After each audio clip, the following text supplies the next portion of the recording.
Best seller पुस्तक you can heal your life की लेखिका की अन्य सफल पुस्तक हार्ट थॉट्स का हिंदी अनुवाद, खुद को हील करने के 111 मंत्र। यह किताब लुइस एल्हे द्वारा लिखी गई है। हमारा हृदय हमारी समस्त शक्तियों का केंद्र है।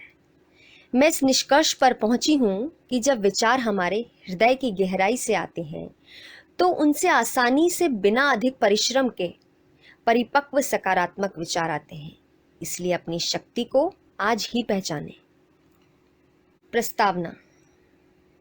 यह पुस्तक ध्यान, आध्यात्मिक उपचार और मेरे भाषणों का एक मिला जुला रूप है।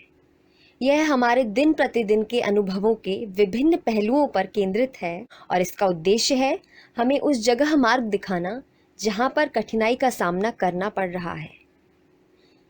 जब हम पीड़ित की तरह महसूस करते हैं तब अपने आप को सबसे अलग थलग कर लेते हैं। हमें दर्द व भय महसूस होता है और हम किसी अन्य की ओर देखते हैं कि वह आकर हमें बचाएगा, वह हमारे लिए कुछ करेगा। यह एक बहुत आश्चर्यजनक अनुभव है कि हमें किसी और के ऊपर निर्भर नहीं होना है या रहना है, पर हमारे पास तमाम क्षमता है अपने जीवन में धनात्मक परिवर्तन लाने के लिए। यह एक बहुत आश्चर्यजनक रूप से स्वतंत्र करने वाली चीज़ है। कुछ लोग इस नई स्वतंत्रता से भयभीत भी हो सकते हैं क्योंकि यह एक जिम्मेदारी की तरह प्रतीत होती है, पर यह जिम्मेदारी केवल यह इंगित करती है कि हम जीवन के प्रति जवाबदेह हैं। हम एक नए युग और नए अनुशासन में जा रहे हैं। यह समय है जबकि हम अपनी पुरानी आदतों और विश्वासों को पीछे छोड़ दें। जैसे जैसे हम नए नए विश्वासों का अभ्यास करेंगे और अपने व्यवहार में नए नए तरीके अपनाएंगे, हम एक नए विश्वास के नए समाज के निर्माण में सहयोग देंगे। अपने आप में धैर्य रखें। उस क्षण से जब आप परिवर्तन करने का निश्चय करते हैं और जब तक आप उसका प्रदर्शन नहीं कर लेते, आप पुराने और नए के बीच झूलते रहेंगे। आप स्वयं से खिन्न ना हो। आप अपना निर्माण करना चाहते हैं, ना कि अपने को हराना चाहते हैं। आप इस पुस्तक की मदद ले सकते हैं जब आप दुविधा की स्थिति में हों कि नए पुराने में से क्या चुनें। आप इसमें दिए गए ध्यान और उपचार प्रतिदिन करेंगे तो आपके अंदर परिवर्तन करने के लिए सामर्थ्य और विश्वास पैदा होगा। यह जागृत होने का समय है। आप यह समझ लें कि आप सुरक्षित हैं। शुरू शुरू में आपको ऐसा नहीं लगेगा, पर यह आप जान जाएंगे कि जीवन सदा आपके लिए है। यह समझ लें कि पुरानी व्यवस्था से नई व्यवस्था में जाना सुरक्षित और शांतिपूर्ण है। लुइस एल्हे। चैप्टर 1। मैं एक हाँ कहने वाला व्यक्ति हूँ। हम जितना ही इस बात पर ध्यान देंगे कि हमें क्या नहीं चाहिए, उतना ही वह हमें मिलेगा। मुझे पता है कि मैं अपने जीवन के साथ एक एकात्म हूँ। मैं अनंत बुद्धि से घिरा हूँ और वे मेरे अंदर समाई हुई है। अतएव मैं पूर्णतः इस विश्व पर निर्भर हूँ कि वह मुझे हर संभव तरीके से सकारात्मक रूप से मुझे समर्थन प्रदान करेगा। मेरी रचना जीवन द्वारा हुई थी और इस ग्रह नक्षत्र पर मुझे भेज दिया गया है कि वह मेरी हर आवश्यकता पूरी करे। वह हर चीज़ जिसकी मुझे आवश्यकता पड़ सकती है, वह यहाँ पर मेरी प्रतीक्षा कर रही है। इस दुनिया में हमारी ज़रूरत से ज़्यादा भोजन है। यहाँ पर इतना धन है जो कि मैं संभवतः खर्च भी नहीं कर सकता हूँ। यहाँ पर इतने सारे लोग हैं जिनसे मैं संभवतः कभी मिल नहीं सकता। यहाँ पर अपरंपार प्रेम है जितना कि मैं कभी अनुभव नहीं कर सकता। यहाँ पर इतनी खुशियाँ हैं जिनकी मैं कभी कल्पना नहीं कर सकता। इस संसार में वह सब कुछ है जिसकी मुझे आवश्यकता है और इच्छा है। सब मेरे लिए है और मेरे उपयोग के लिए है। एक अनंत मन, एक अनंत बुद्धि मुझसे हमेशा हाँ कहती है। चाहे मैं किसी भी चीज़ में विश्वास करूं, सोचूं या कहूं, यह संसार मुझसे हाँ कहता है। मैं नकारात्मक सोच या विषयों पर अपना समय व्यर्थ नहीं गवाता हूँ। मैं अपनी हाँ को बहुत सावधानी से चुनता हूँ। मैं समय को और अपने जीवन को बहुत ज़्यादा सकारात्मक रूप से देखता हूँ। अतएव मैं अवसर को और समृद्धि को हाँ कहता हूँ। मैं हर अच्छाई को हाँ कहता हूँ। मैं एक हाँ आदमी हूँ जो एक हाँ संसार में रहता है और जिसे संसार से प्रत्युत्तर में हाँ ही मिलता है। साथ ही मैं इस बात से खुश हूँ कि यह ऐसा है। मैं सांसारिक बुद्धि, जिसे कि सांसारिक शक्ति द्वारा बल मिलता है, उसके लिए अनुग्रहित हूँ और उसके साथ एक होने में प्रसन्न हूँ। यहाँ पर जो कुछ भी है उसका यहाँ पर ही और अभी ही आनंद उठाने के लिए हे ईश्वर आपका धन्यवाद। चैप्टर 2। मैं अपने सब हिस्सों को स्वीकार करता हूँ। दर्पण में देखिए और कहिए, मैं अपने आप को प्यार करता हूँ और जैसा हूँ वैसे ही अपने आप को स्वीकार करता हूँ। आपके मन में क्या आता है? अब ध्यान दें, आप कैसा अनुभव करते हैं। यह आपकी समस्याओं का केंद्र हो सकता है। उपचार करने या अपने आप को संपूर्ण बनाने में सबसे बड़ी बात है अपने आप को स्वीकार करना, अपने सारे अंगों को स्वीकार करना, उस समय को स्मरण करना जब हम अच्छे थे और वह समय जब हम इतने अच्छे नहीं थे, वह समय जब हम भयाक्रांत थे और यह जब हम प्रेमपूर्ण थे, वह समय जब हम बहुत बेवकूफ़ या मूर्ख थे और वह समय जब हम बहुत चतुर सुजान बुद्धिमान थे, वह समय जब हमारे ऊपर सड़े अंडे फेंके गए थे और वह समय जब हम विजेता थे। अपने इन सभी भागों को, अंगों को, हमारी अधिकतर समस्याएं इसलिए आती हैं कि हम अपने भागों को अस्वीकार कर देते हैं। स्वयं को बिना शर्त के संपूर्णतया प्रेम ना करना। हमें पीछे मुड़कर शर्म से नहीं देखना चाहिए। अपने जीवन को अपने विगत जीवन की ओर हमें संपूर्णता और संपन्नता के रूप में देखना चाहिए। बिना संपूर्णता और समृद्धि के हम उस जगह पर नहीं होते जहां हम आज हैं। जब हम अपने आप को संपूर्ण रूप से स्वीकार करते हैं तभी संपूर्ण होते हैं और स्वस्थ होते हैं। चैप्टर 3। मैं उन सब चीज़ों को स्वीकार करता हूँ जिनका मैंने स्वयं निर्माण किया है। यदि आप स्वयं को पूर्णतया, संपूर्णतया और पूरे तौर पर प्रेम नहीं करते तो आपने अपने जीवन पथ पर कहीं ऐसा करना नहीं सीखा। आप इसे भूल जाएं, अनसीखा करें। आप अपने प्रति सदाशय हूँ। मैं स्वयं को उसी प्रकार से स्वीकार करता हूँ जैसा मैं हूँ। मैं अपना समर्थन करता हूँ, अपने ऊपर विश्वास करता हूँ और जहाँ पर भी हूँ अपने को स्वीकार करता हूँ। मैं स्वयं अपने हृदय के अंदर प्रेम में हूँ। मैं अपने दिल के ऊपर हाथ रखकर उस प्यार को अनुभव करता हूँ जो मेरे हृदय में विद्यमान है। मुझे पता है कि मेरे मुझको इसी जगह और इसी समय स्वीकार करने के लिए सभी जगह है। मैं अपने शरीर को स्वीकार करता हूँ, अपने भार, अपनी ऊंचाई, अपना व्यक्तित्व, अपना लिंग व सेक्सुअलिटी तथा अपने अनुभव सब कुछ स्वीकार करता हूँ। मैं उन सब चीज़ों को स्वीकार करता हूँ जिनका मैंने अपने लिए निर्माण किया है। अपना भूत और अपना वर्तमान। मैं अपने भविष्य का भी निर्माण होने देता हूँ। मैं एक दिव्य भव्य जीवन की अभिव्यक्ति हूँ। मैं सर्वोत्तम चीज़ों के योग्य हूँ, वे मुझे मिलनी ही चाहिए। मैं यह सब अपने लिए अभी स्वीकार करता हूँ। मैं चमत्कारों को मानता हूँ। मैं उपचारों को भी स्वीकार करता हूँ। मैं पूर्णतया को स्वीकार करता हूँ। सबसे अधिक मैं स्वयं को स्वीकार करता हूँ।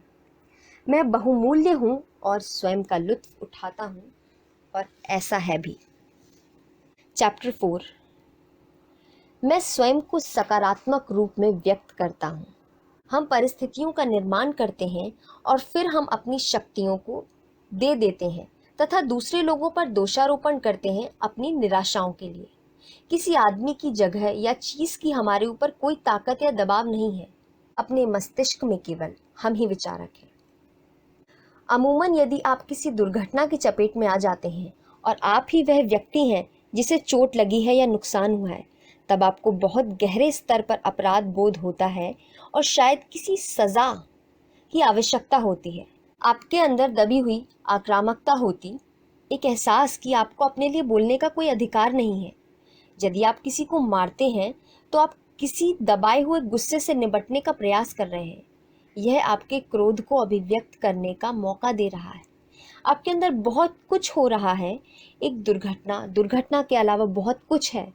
जब कोई दुर्घटना घटती है तब आप अपने अंदर झांक कर देखिए और आप दूसरे आदमी को प्यार से आशीर्वाद दीजिए तथा सारी घटना को अपने अंदर से निकाल दीजिए। चैप्टर 5। मैं अब अपने उपचार की अगली सीढ़ी पर हूँ। जैसे ही आप कोई संकल्प लेते हैं, आप पीड़ित के चरित्र से बाहर निकल आते हैं। आप अब निस्सहाय नहीं हैं, आप अपनी शक्ति को पहचान लेते हैं, मान लेते हैं। संकल्प लेना एक शुरुआत है, यह रास्ता खोलता है। आप अपने अवचेतन मन से कहते हैं, मैं जिम्मेदारी उठा रहा हूँ, मैं इस बात से अवगत हूँ कि कुछ ऐसा है जिसे मैं बदल सकता हूँ। यदि आप संकल्प को बार बार दोहराते हैं तो फिर या तो आप कुछ हैं उसे चले जाने देंगे या वह आपके लिए एक नया मार्ग खोल देगा। आपके दिमाग में एक बिजली सी कौंध जाएगी जो कोई मित्र आपको फोन पर कहेगा, क्या तुमने कभी इस प्रकार से कोशिश की है? आप अपने उपचार के अगले कदम की ओर बढ़ेंगे जिससे आपके उपचार में मदद मिलेगी। मैं खुला हुआ हूँ और कुछ पाने के लिए हूँ। संकल्प आपके अवचेतन मन को इस क्षण कुछ काम करने को दे देते हैं। जब हम अपने जीवन में कुछ अच्छा निर्माण करने के लिए संकल्प करते हैं और हमारा कोई भाग यह नहीं विश्वास करता है कि हम उसके योग्य हैं, तो हम वह संकल्प पूरा नहीं कर सकते। तब हम उस बिंदु पर आ जाते हैं जब हम कहते हैं कि संकल्प काम नहीं करते, इससे संकल्प का कोई संबंध नहीं है। वास्तव में यह विश्वास नहीं करते कि हम इस योग्य हैं। चैप्टर 7। हमारे अंदर जो उत्तर है वे आसानी से मुझे पता चल जाते हैं। हमें इस बात का ज्ञान होना चाहिए कि हम किसी चीज में विश्वास करते हैं। यदि आप अपने संकल्प वादे दर्पण के सामने कह रहे हैं तो एक पेंसिल और पैड अपने पास रखें, जिससे कि जो नकारात्मक नेगेटिव संदेश आपके मन में आ रहे हैं उन्हें नोट कर लें। इस सूचना से आपको इसी वक्त नहीं निपटना है। बाद में किसी समय बैठकर यदि कोई नकारात्मक प्रत्युत्तर है तो उससे आप समझ सकते हैं कि आपके पास आप जो चाहते हैं वह क्यों नहीं है। यदि आप अपने नकारात्मक संदेश के प्रति सजग नहीं हैं तो उन्हें बदलना बहुत मुश्किल होगा। चैप्टर 8। मैं अतीत को आसानी से पीछे छोड़ देता हूँ और जीवन की प्रक्रिया पर विश्वास करता हूँ। क्रोध एक रक्षात्मक प्रणाली है। आप भयभीत होते हैं, अतः आप रक्षात्मक हो जाते हैं। क्रोध एक सामान्य और प्राकृतिक प्रक्रिया है। आमतौर पर आप एक ही बात पर बार बार क्रोधित होते हैं। जब आप गुस्सा होते हैं तो आपको लगता है कि आप उसे व्यक्त नहीं कर पा रहे हैं, तो आप उसे अपने अंदर गटक जाते हैं। गुस्सा जिसे आपने अपने अंदर दबा लिया है वह बीमारी के रूप में बाहर निकल कर आता है। साल दर साल आप उस क्रोध को अपने शरीर के उस हिस्से में इकट्ठा करते जाते हैं। अतः आप अपना उपचार करने के लिए उस गुस्से को, अपनी सच्ची भावनाओं को बाहर निकलने दें। यदि आप उस व्यक्ति विशेष से सीधे सीधे उसके सामने जाकर नहीं कह सकते तो आप दर्पण के सामने जाएं और अपनी भावनाओं को उस व्यक्ति को संबोधित करते हुए कहें। उसको हर बात कह दें, मैं तुम पर बहुत नाराज हूँ, मैं इस बात से परेशान हूँ, तुमने मेरी भावनाओं को चोट पहुंचाई है, आदि आदि। आप अपना सारा गुस्सा उस पर उड़ेल दीजिए।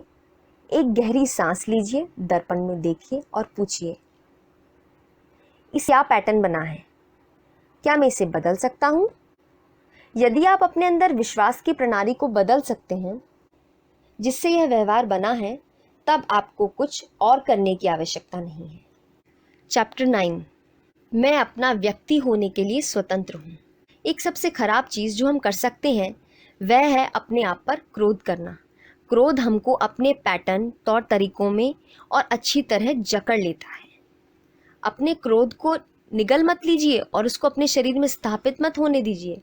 जब आप किसी बात से परेशान हों तो स्वयं को शारीरिक तरीके से मुक्त कीजिए। अपनी भावनाओं को मुक्त करने के लिए सकारात्मक तरीके से कई उपाय हैं। आप कार के शीशे बंद करके चिल्ला सकते हैं, आप अपने बिस्तर को पीट सकते हैं या तकिए को किक कर सकते हैं या पांव से मारकर उछाल सकते हैं। आप हल्ला गुल्ला मचा सकते हैं, तकिए में चिल्ला सकते हैं या दौड़ सकते हैं या टेनिस की तरह खेल सकते हैं, जिससे आपकी ताकत क्षीण हो जाए या निकल जाए। चाहे आप क्रोधित हों या ना हों, सप्ताह में एक बार अपना शारीरिक तनाव दूर करने के लिए जो आपके शरीर में इकट्ठा हो गया है, तकिए को किक करें या बिस्तर को पीटें। चैप्टर 10। मैं उसी प्रकार से संपूर्ण हूँ जैसा मैं हूँ। यदि हम स्वयं को प्रेम करने के लिए तब तक प्रतीक्षा करेंगे जब तक कि संपूर्ण ना हो जाएं, तो हम अपना जीवन बेकार कर रहे हैं। हम अभी ही संपूर्ण हैं, यहीं पर और इसी समय पर। ना मैं बहुत अधिक हूँ, ना ही बहुत कम हूँ। मुझे किसी को या किसी चीज़ को यह सिद्ध करके नहीं दिखाना है कि मैं क्या हूँ। मैं यह जान गया हूँ कि मैं जीवन की एकता की एक संपूर्ण अभिव्यक्ति हूँ। जीवन की अनंतता में मेरे अनेक रूप हैं, जिसमें से प्रत्येक एक जीवन काल की संपूर्ण अभिव्यक्ति है। मैं इस बात से बहुत संतुष्ट हूँ कि जीवन में मैं क्या हूँ और कैसा हूँ। मैं कुछ और बनना नहीं चाहता, क्योंकि वह सही अभिव्यक्ति नहीं होगी। अगली बार मैं कुछ भिन्न हूँगा। मैं जैसा हूँ, जहाँ पर हूँ, बिल्कुल संपूर्ण हूँ। मैं पर्याप्त हूँ। मैं जीवन के साथ एक मैं सारे जीवन के साथ एक हूँ। इससे बेहतर बनने के लिए संघर्ष करने की आवश्यकता नहीं है। मुझे केवल यह करना है कि मैं आज अपने को कल से ज़्यादा प्रेम करूं और स्वयं को ऐसा अनुभव करूं जिससे सबसे ज़्यादा प्रेम किया जाता है, क्योंकि मैं स्वयं द्वारा संजोया जा रहा हूं। मैं खुशी और सुंदरता से इतना खिल जाऊंगा जिसे मैं शायद ही समझ पाऊंगा। प्रेम ही वह पोषक तत्व है जिससे मानव को महानता प्राप्त होती है। जैसे जैसे मैं स्वयं को प्रेम करना सीखता हूँ, वैसे वैसे मैं प्रत्येक व्यक्ति से ज़्यादा प्रेम करना सीखता हूँ। साथ मिलकर हम एक सुंदर विश्व को पोषित करते हैं। हम सब लोग ठीक हो जाते हैं, स्वस्थ हो जाते हैं और सारा नक्षत्र पृथ्वी स्वस्थ हो जाती है। खुशी के साथ मैं अपनी संपूर्णता को पहचानता हूँ और जीवन की संपूर्णता को भी। और यह ऐसा ही है।